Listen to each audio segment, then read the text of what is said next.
Nilinaw ng pamahalaang panlalawigan ng Isabela ang proseso ng pagpili sa mga corn farmers beneficiary na makatatanggap ng ayuda matapos ang epekto ng matinding tagtuyot sa probinsya. Sa panayam ng Buong Radyo Kawayan kay Isabela Vice Governor Francis Faustino Kiko Dia, sinabi niya na ang listahan ng mga benepisyaryo ay nagmula mismo sa mga local government units, partikular sa mga municipal at city agriculture offices na siyang direktang nagsasagawa ng assessment sa kalagayan ng mga magsasaka sa kani-kanilang lugar. Anyang mga municipal agriculturists ang nag-validate kung sino-sino ang mga corn farmers na aktual na naapektuhan ng drought batay sa kanilang mga ulat at field assessment. Ang nasabing listahan ay isinumite sa pamahalang panlalawigan para sa karagdagang verifikasyon.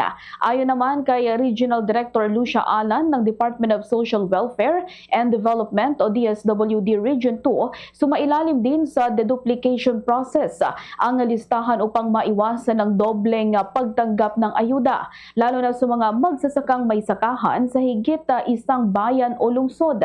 Kabilang sa mga tinitingnan sa prosesong ito ang buong pangalan, petsa ng kapanganakan at lokasyon ng sakahan ng benepisyaryo. Sa ilalim ng programa, tinatayang nasa 35,000 corn farmers ang makikinabang mula sa pondong umabot sa 358 million pesos, kung saan bawat isa ay makakatanggap ng halagang 10,125 pesos. Patuloy rin ang pamamahagi ng tulong mula sa Department of Agriculture sa mga apektadong farm workers habang hinihikayat ang mga hindi pa nakakatanggap na makipag-ugnayan sa kanilang Municipal Agriculture Office para sa verifikasyon. Aminado ang Vice-Gobernador na may limitasyon ang pondo, kaya't prioridad ang mga magsasakang lubhang na apektuhan ng tagtuyot.